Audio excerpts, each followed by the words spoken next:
Bismillahirrahmanirrahim. Assalamualaikum warahmatullahi wabarakatuh.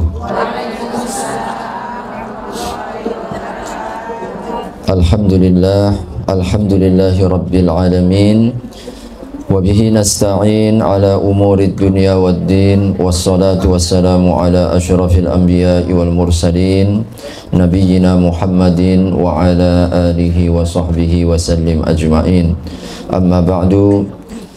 Segala puji serta syukur marilah kita panjatkan kehadirat Allah Subhanahu wa taala atas rahmat serta taufik kepada kita bersama. Alhamdulillah di kesempatan sore hari ini, meski kita diguyur hujan rintik di sini ya, serdam lumayan lebat ini. Jadi maka tadi agak macet sih, kita sendat-sendat ya. Masya Allah. Mudah-mudahan Allah Subhanahu wa taala berkahi langkah kaki kita. Allah jadikan satu langkah mengangkat derajat dan menghapuskan dosa. Dan mudah-mudahan insya Allah Allah Subhanahu wa taala menjadikan asbab majelis ilmu kita mendapatkan surganya. Amin ya rabbal alamin. Salawat serta salam tidak lupa mari kita sampaikan kepada Nabiullah Muhammad sallallahu alaihi wasallam, keluarga, para sahabat serta seluruh umatnya hingga akhir zaman. Apa kabar ibu-ibu sekalian? Alhamdulillah. Sore hari ini sepertinya jumlahnya bertambah ini. Alhamdulillah. Iya, alhamdulillah. Nanti insya Allah makin lama kita tidak cukup ini ruangan kita ini kan. Iya. Kalau bisa kita satu orang ngajak satu, betul nggak? Ya, kalau kita mengajak satu orang maka kita dapat pahala saudara kita itu tanpa sedikit pun dikurangi. Itulah pahala kalau kita ini mengajak orang berbuat baik ya, amal jariyah. Man dalla 'alal khairi, barang siapa yang menunjukkan satu kebaikan, kana ajruhu kana ajruman min ghairi ayyanqusa min ujurihim syai'a. Allah akan beri pahala kita kepada orang yang mengikuti kita itu, yang kita tunjukkan tanpa dikurangi. Alhamdulillah. Alhamdulillah ibu sekalian, ya bulan yang lalu saya sempat ya menyampaikan kita akan mulai kajian kitab ya. Yang sempat saya sampaikan targhib wa targhib ya, awalnya at-targhib wa targhib, tapi saya coba tengok ini ibu tebel sekali, 500 halaman. Itu bahasa Arabnya, belum bahasa Indonesianya. Wah, ini sampai kapan kita, walaupun kita yakin ya insya Allah belajar itu kan sepanjang waktu Pak Ustadz, betul. Nah ini insya Allah saya coba pilihkan saja biar kita lebih tersistematis. Kitab Arba'in Nawawi ya, kumpulan 40 hadis yang dikarang oleh Imam Nawawi. Nanti silahkan dicek, cari di Shopee ya, cari buku apa 40 kumpulan hadis Imam Nawawi. Kayaknya harganya nggak sampai 20.000 itu. Ya, jadi tapi kumpulan. Jadi nanti insya Allah setiap kali pertemuan, nah ini bagian pertama kita hadis yang pertama. Nah, nanti sampai hadis yang ke 40, walaupun dalam kitabnya 44-45 ya. Jadi kalau 40 minggu itu berapa bulan Bu ya? Setahun itu berapa bulan? Hah? 12. Oh iya, kita setahun ya, karena kita kan sebulan sekali kan. Berarti kalau kita 40 kira-kira 4 tahun ya. Bismillah insyaallah ya. Ini baru 4 tahun ya. Memang belajar itu perlu sabar ya. Alhamdulillah.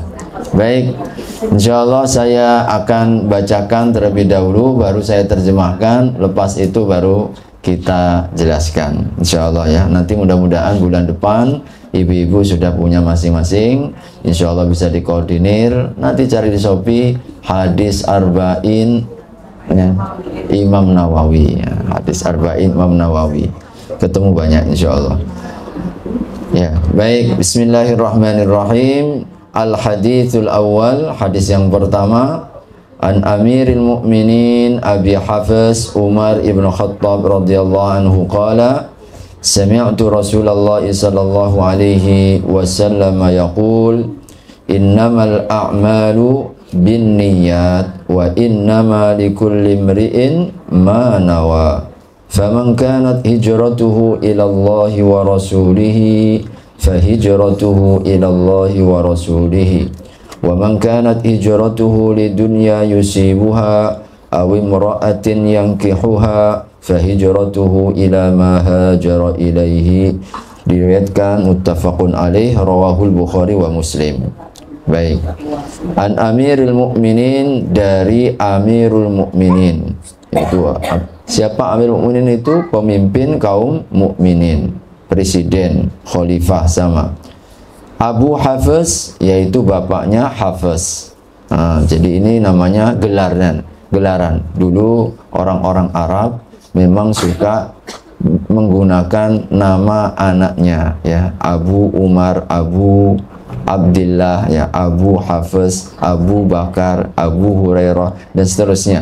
Jadi ini kebiasaan orang-orang Arab, ya, tradisi mereka memang suka memberi nama daripada anak pertama, bapaknya siapa, gitu ya.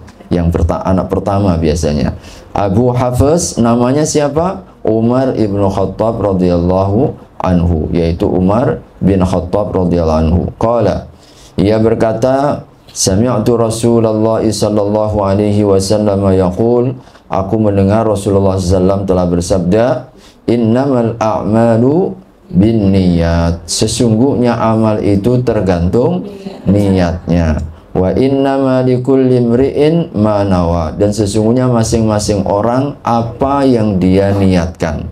Faman kanat hijratuhu, barang siapa yang hijrahnya ilallahi, karena Allah, wa rasulihi, dan rasulnya, fahijratuhu ilallahi wa rasulihi, maka hijrahnya itu untuk Allah dan juga rasulnya.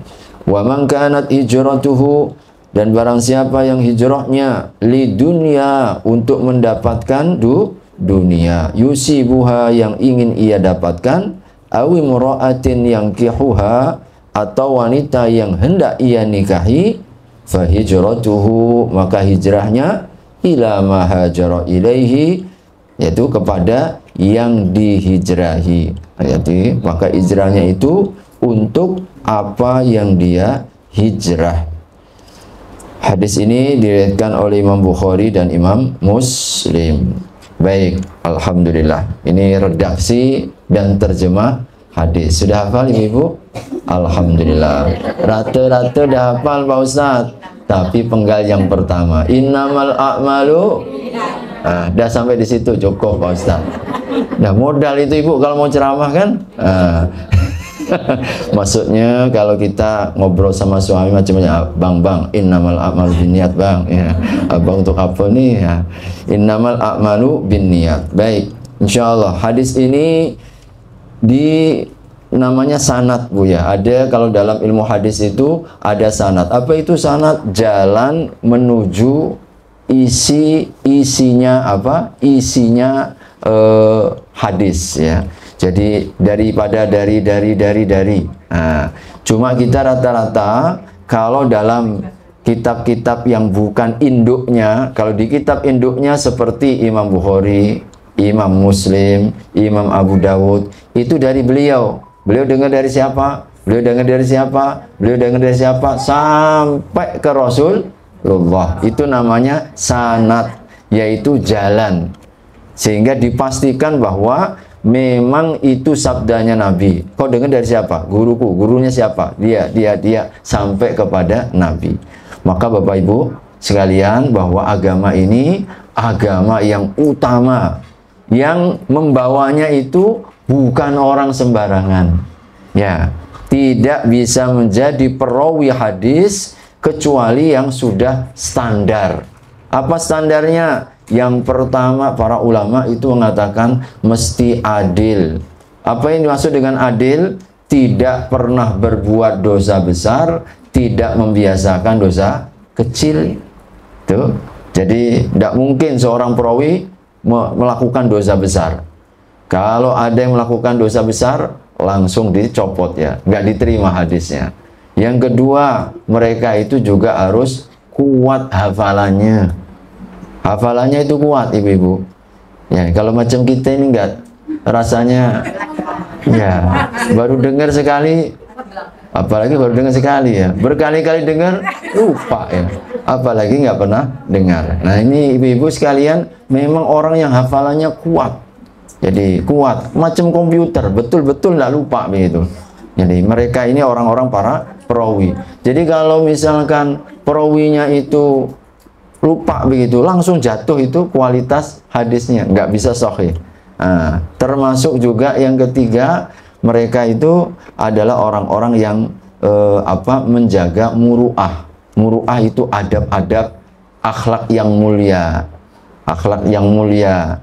Jadi akhlak-akhlak muru'ah ibu ya. Jadi bahkan sebagian itu kalau mereka misalkan pernah misalkan makan berdiri begitu, langsung ditolak ya oleh para ulama hadis. Maka ini agama ini yang membawa itu orang-orang pilihan, bukan orang umum gitu loh, bukan orang pasar lalu kita main share, enggak, tapi orang-orang pilihan.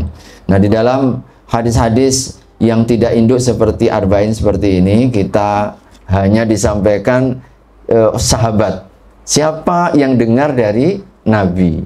Nah hadis ini yang mendengar adalah sahabat Umar ibnu Khattab radhiyallahu anhu, dan kita sama-sama tahu siapa Umar ya ibu-ibu. Beliau adalah khalifah yang keberapa bu? Khalifah yang keberapa bu? Yang kedua setelah khalifah beliau juga mertua Nabi, betul ya? Siapa putranya beliau yang dinikahi oleh Nabi? Putrinya beliau? Kalau putrinya Abu Bakar, putrinya Abu Bakar siapa? Aisyah. Kalau putrinya Umar yang dinikahi oleh Nabi? Nah ini tadi Hafs. Hafsah. Ya, Hafsah itu adalah putrinya Nabi. Maka Nabi itu jadi Umar ini juga siapa? Mertuanya Nabi ya, mertuanya Nabi. Begitulah ya Nabi SAW untuk mempererat persaudaraan, diikat dengan kekeluargaan, ya kan? Asalnya orang lain masuk kerabat, ya kan? Jadi orang lain, kalau misalkan putrinya kita nikahi, dia juga orang tua kita. Mertua kita adalah orang tua kita, tidak ada beda. Nah, tidak ada beda. Maka kewajiban kita berbakti kepada orang tua juga berbakti kepada mertua. Tapi ini strategi Nabi dalam dakwah untuk apa? Mempersaudarakan, mempererat, memperkokoh tali persaudaraan sesama kaum mukminin. Maka dengan sahabat-sahabat dekat Nabi SAW, Nabi memperkuatnya dengan jalinan, entah pernikahan, entah kemudian juga besanan, ada. Ya kan? Nabi SAW misalkan dengan sahabat Utsman, dua putri beliau kan? Jadi Utsman bin Affan itu menantunya Nabi, sahabat Ali juga menantunya Nabi. Maka memang lingkaran orang-orang baik. Nah Umar bin Khattab radhiyallahu anhu ini jelas ya, adilnya disepakati. Beliau adalah seorang sahabat yang mulia, bahkan beliau digelari dengan Al-Faruq. Siapa bu gelarnya Umar? Al-Faruq, yaitu kenapa digelari Al-Faruq? Ada yang tahu nggak bu? Nah ini saya sekaligus untuk mengingat-ingat sejarah ya. Kenapa beliau digelari Umar Al-Faruq? Artinya Al-Faruq apa bu? Ada yang tahu? Al-Faruq artinya bu? Pembeda. Pembeda. Kenapa beliau sampai disebut pembeda? Kapan beliau dapat gelar ini? Waktu masuk Islam. Baru masuk Islam langsung dapat gelar Nabi Al-Faruq. Kenapa? Karena menjadi pembeda. Pembeda pembeda antara yang hak dan yang batil. Setelah beliau yang mengawali dakwah Nabi secara terang-terangan. Sebelum masuknya Islam Umar takut-takut, sembunyi-sembunyi, nggak berani menampakkan, ketuk-ketuk satu persatu. Sebab apa? Tak terancam. Setelah Umar bin Khattab masuk Islam, beliau langsung mengatakan, ya Rasulullah, baru masuk Islam nih bu ya, Bukankah kita ini dalam kebenaran? Betul. Kenapa kita takut dengan kebenaran?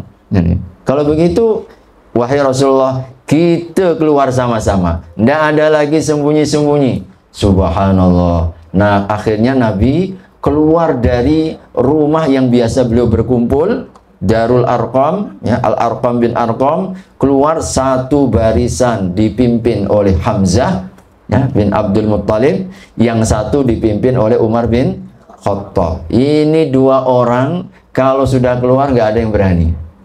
Ya Bu ya, nggak ada yang berani. Semua sahabat itu waktu pergi hijrah ke kota Madinah sembunyi-sembunyi, kecuali Umar. Ya, Rasul saja sembunyi-sembunyi, betul nggak? Kan dikejar-kejar sampai ke gua Thur 3 hari 3 malam. Jadi sahabat-sahabat yang lain juga sembunyi-sembunyi, kecuali Umar. Ketika mau hijrah, beliau buat pengumuman, siapa yang ingin istrinya jadi janda, siapa yang ingin anaknya jadi yatim, subhanallah, silahkan tunggu aku di perbatasan kota. Aku mau berangkat hijrah. Nggak ada yang berani nongol, Bu, ya. Ya Rabbi, itulah Umar bin Khattab, ya. Dulu waktu sebelum masuk Islam, memang beliau juga disegani. Kaum muslimin paling takut dengan Umar bin Khattab. Tapi siapa sangka, ya, beliau masuk karena apa, Bu? Doanya Nabi, ya Allah muliakan Islam ini dengan salah satu dua Umar. Subhanallah, hati yang keras membatu. Sampai dulu orang itu mengatakan, Umar masuk Islam, tidak mungkin, mustahil. Sampai onta masuk lubang jarum. Bu, onta masuk lubang jarum bisa nggak, Bu? Tapi perumpamaan untuk apa? Untuk menunjukkan mustahil, tidak mungkin Umar masuk Islam. Ya Rabbi, semua orang mengatakan itu. Tapi kalau Allah sudah berkehendak, kun fayakun. Pergi ke Nabi, masih pedang itu masih diunus. Semua udah pada kekumpul semua ini. Hamzah bin Abdul Muttalib dari jauh dia ketahuan. Mau ngapain dia? Pakai pedang terunus begitu, ya. Oke, kata Hamzah dalam sirahnya itu, kalau dia macam-macam, kita bunuh dia dengan pedangnya, bukan dengan pedang kita. Dengan pedang dia. Ya, pedang kita biar tetap bersih. Kita bunuh dengan pedang dia. Subhanallah. Dia ketika mau masuk Islam, waktu sampai di depan, kau mau apa? Di mana Rasulullah? Ternyata wajahnya berbeda. Jadi wajahnya berbeda dan orang tahu kan, ini dia mau membunuh atau tidak kan? Akhirnya dipersilahkan oleh Nabi Shallallahu Alaihi Wasallam. Maka ibu-ibu sekalian, ini Umar bin Khattab radhiyallahu taala anhu yang meriwayatkan hadis ini. Isi hadisnya sesuatu yang luar biasa dan hampir semua kitab-kitab hadis diawali dengan hadis ini. Hampir semua kitab-kitab hadis ini diawali dengan hadis ini. Bahkan dalam kitab-kitab yang kita dapatkan rata-rata walaupun bukan dengan kitab hadis, entah kitab tafsir, entah kitab fikih, diawali rata-rata pengarangnya itu dengan innamal a'malu bin. Kira-kira apa, Bu, tujuannya? Mengingatkan diri. Niatmu jaga. Itu apa kok ngaji tadi ini? Mau setor muka kah? Atau ada yang mau didapatkan? Yang lain-lain. Nah, kadang-kadang kalau kita membaca, kita kembali merenungkan, ya, dalam hati, dalam pikiran kita, maka kita akan sadar, oh ya betul, akhirnya lurus, ya. Awalnya mau bengkok, nggak jadi. Akhirnya karena Allah Subhanahu wa Ta'ala. Karenanya Imam An-Nawawi juga menjadikan hadis ini hadis yang pertama. Karena apa? Karena ternyata separuh agama ini ada di dalam hadis ini. Ya, di dalam hadis ini. Karena syarat diterimanya amal itu salah satunya adalah ikhlas. Salah satu ini namanya apa, Bu? Mas, ikhlas juga ya? Ikhlas juga. Iya. Jadi syarat diterimanya amal itu yang pertama itu harus ikhlas, ya. Karenanya disebut para ulama separuh agama dalam hadis ini. Apapun yang kita lakukan, kalau niatnya tidak benar, maka akan akan sia-sia. Innamal a'malu binniyat. Ya, jadi maknanya sesungguhnya amalan itu tergantung niatnya. Oke ya, amal kita tergantung niatnya. Niatnya baik, maka amalnya menjadi hilang. Ya, akan ninggalin kita. Nah, kira-kira itu Bu ya. Mudah-mudahan insya Allah senantiasa kita diluruskan terus niat-niat kita. Amin ya rabbal alamin. Barakallahu fiik. Masih ada? Masih lah Ustaz. Oh, guys, silakan. Ayo.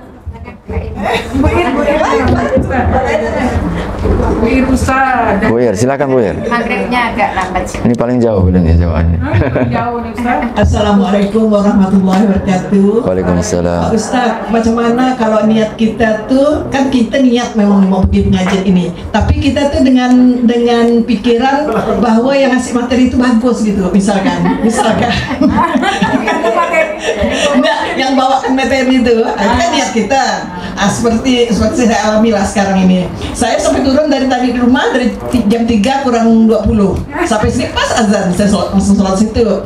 Langsung saya sampai sini karena memang ya kita kan macam seperti saya banyak kan saya ikut pengajian bisa saya nilai yang ini ada isinya, yang ada yang kurang, ada yang apa Ustaz. Demikian, terima kasih.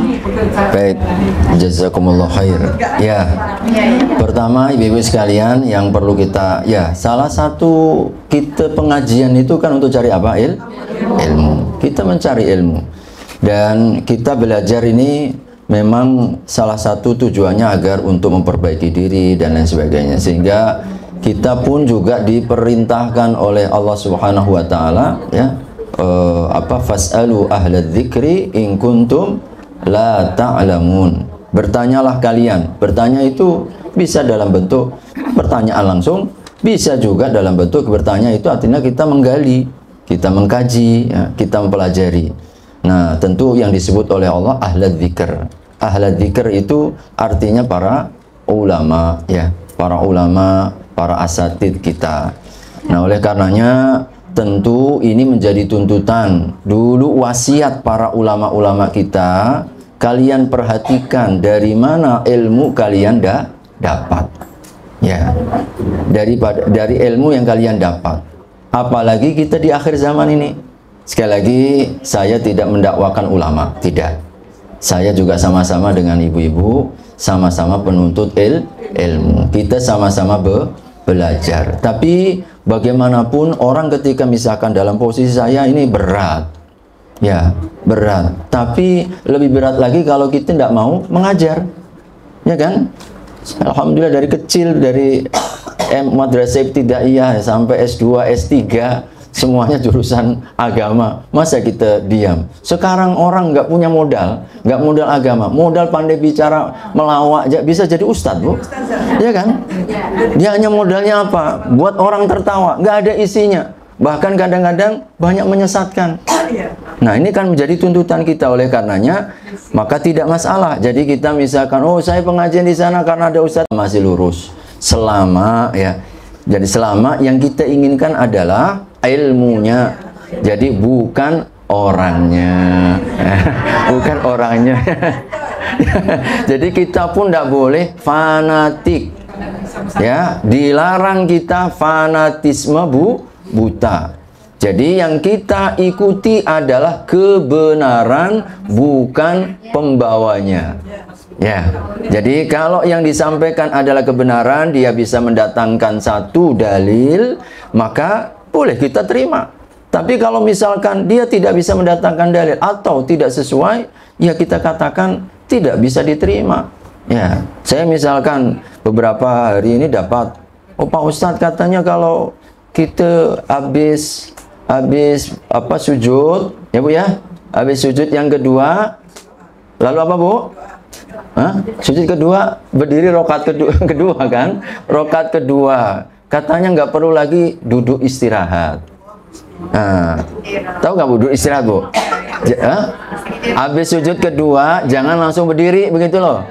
Kan kita duduk sebentar, namanya duduk istirahat. Baru kita berdiri.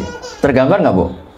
Ya, ada beberapa ustadz nggak perlu. Kenapa? Rasul itu laksanakan dulu ketika beliau merasa sudah tua dan berat badannya. Kita katakan ini kalau hanya karena alasan itu tidak benar, karena Rasulullah SAW melakukan, bahkan dalam hadis-hadis Nabi SAW seringkali menjadikan sebelum berdiri itu ada duduk rehatnya. Saya tengok yang ini memang lah, beliau memang bukan istilahnya bukan murni ya dari belajar agama ya, dari agama murni begitu ya, artinya memang spesialis ya. Dalam kondisi seperti itu ya kita katakan insya Allah yang kita terima adalah dalilnya. Kalau bisa mendatangkan dalil, kita akan dapat amalkan. Jadi contoh-contoh seperti itulah Bapak Ibu sekalian. Apalagi sekarang ini kan banyak ya artis, pelawak ya, mereka asal ya kemudian menyampaikan begitu ya.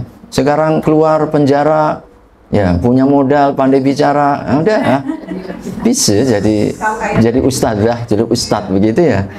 Padahal ini berat ya. Maka saya pun selalu berpesan kepada seluruh jamaah ya, kalau andai kata apa yang saya ucapkan kemudian ada bertentangan dengan yang lebih kuat ya, tolong sampaikan dan saya siap untuk merevisi ya. Dan sering saya itu diingatkan oleh jamaah, Pak Ustadz begini, oh iya ya, saya lupa, saya itu baru saya revisi. Bahkan pernah saya sampaikan ke tim saya ada media ya, tolong video itu dihapus, jangan diupload ya, karena ternyata faktanya nggak seperti itu. Jadi saya bersyukur ya. Kenapa? Karena kadang itu kita saling mengkoreksi sama Bu ya, namanya manusia tetap saja bisa salah. Jangankan kita, Nabi pernah ditegur nggak Bu oleh Allah? Pernah, beberapa kali ada ayat-ayat ya, surat Abasa, surat Al-Ahzab, di dalamnya itu teguran Allah kepada Nabi. Tapi Nabi diluruskan. Nah, kita pun juga sama. Gitu ya. Alhamdulillah. Mudah-mudahan insya Allah ada nilai manfaatnya. Kurang dan lebihnya mohon dimaafkan. Mari kita sempurnakan majelis kita. Jadi insya Allah bulan depan mungkin boleh kita bawa buku Arba'in Nawawi ya, kumpulan 40 hadis. Bawa juga buku tulis. Nah, buku tulis, oh dari hadis ini 1, 2, 3 dan seterusnya. Siapa ya? Oh, kalau nulis Pak Ustadz, saya ini udah mulai rabun Pak. Ya udahlah, kalau nggak bisa nulis nanti ada rekamannya ya. Bukunya di Shopee. Itu bahasa Arab nggak? Nah, ada yang bahasa Indonesia. Ada bahasa Indonesia. Buku Arba'in Nawawi yang ada terjemahannya. Banyak dijual. Paling 20.000 atau mungkin 15.000. Baik, jazakumullah khair. Mari kita sempurnakan dengan doa kafaratul majlis. Subhanakallahumma wa bihamdika asyhadu an la ilaha illa anta astaghfiruka wa atubu ilaik. Wabillahi taufiq wal hidayah. Wassalamualaikum warahmatullahi wabarakatuh.